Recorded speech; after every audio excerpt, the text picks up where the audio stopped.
Hi everyone! Today I want to show you how I've created this wonderful layout. So this is from Renvoyer, the link to Dribble is in the pen, and this is responsive as you can see here. And I believe that it is a good layout to get started.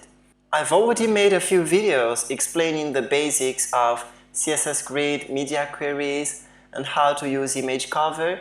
We're going to use all of them inside this layout. So if you didn't watch the videos that I've made before, I would like to invite you to watch them and then come back here.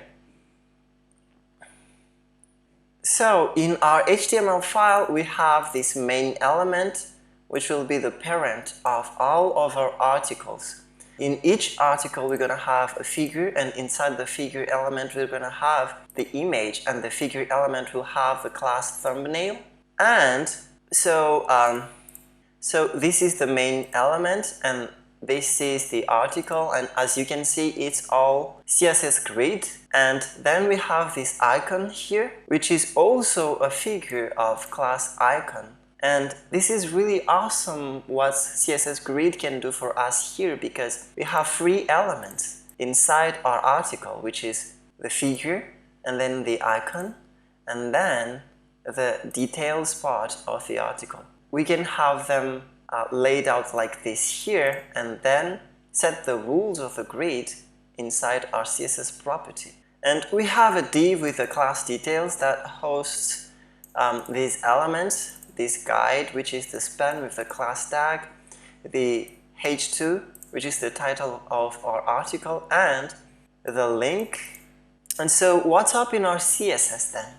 So first we import the Montserrat font from Google, and then we define some variables that or custom CSS properties.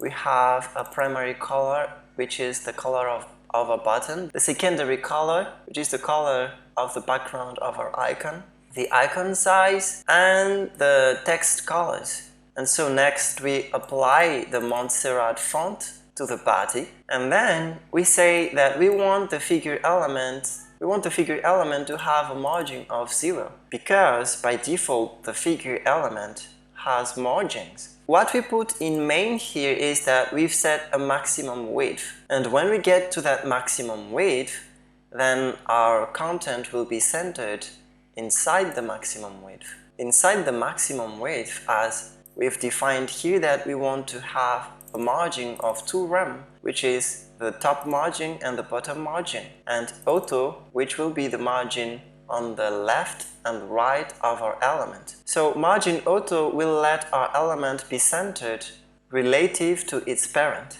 In addition to that, we've added the display grid property and then the place item center property. So that's why our element here is placed at the center. And so for each article, we are using SCSS here. Check the video about SCSS if you haven't watched it yet. And each article has a display grid property. And then we just say that we want the template column to be free rem here. So this is free rem, and the left is for the details. And I want the cap to be 1 em. And then inside the article, we have this icon. And so even this icon is display grid. What we've put here is that we use display grid and place item center in order to place this icon at the center of its container. And so as its height, we put the icon size, which is a variable we've defined before, as the height of the icon. And then we just say that we want the image to have the width of 60%. And then for the thumbnail, which is the figure element, we want it to occupy 2 columns, and that's defined here. We want it to span across 2 columns. We put overflow hidden just in case anything spills out of the thumbnail. And then we've added a border radius of 1.5 rem and a minimum height of 15 rem. So this means that this is responsive. How responsive? Well, as it's a part of a grid, then the grid sets its height and width. However, we want the thumbnail to be at least 15 rem, and when it has 15 rem, the image inside, as we've used Object Fit Cover, the image inside is responsive and covers it.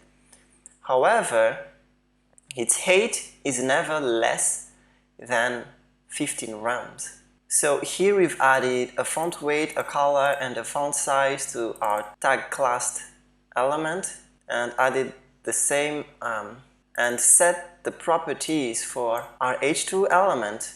And here in the anchor element, first we've cancelled the default decoration, which is the underlined text, and as the anchor element is an inline element, inline elements ignore the top and bottom paddings. So I put the display inline block to this anchor. And you can see here that we've set the background color, the color, and a border radius to our anchor. And then here we say that we want the second article to have a row span of 2. And you can see that if we check here, this is our second article, and it spans across 2 rows. So this is the grid from the main element, and then as you can see from the second column, the second article is spanning across 2 rows. And finally, we've put some media queries to say that if the device has a width at least 600 pixels, we want it to have 2 columns. And if it's at least 900 pixels, we want it to have 3 columns. That's why we have 3 columns here, 2 columns here, and 1 column here. And what I really like here also is that the height of the images that you can see here is taken into account. And this is really awesome about Object Fit. So if you want to see more about Object Fit, I've created a video for that, so just check the video out. And I hope that this video did help you on how I made this layout. The link is in the description, and you can play with this pen as much as you want. If you like this video, like and subscribe, and see you in the next video. Bye!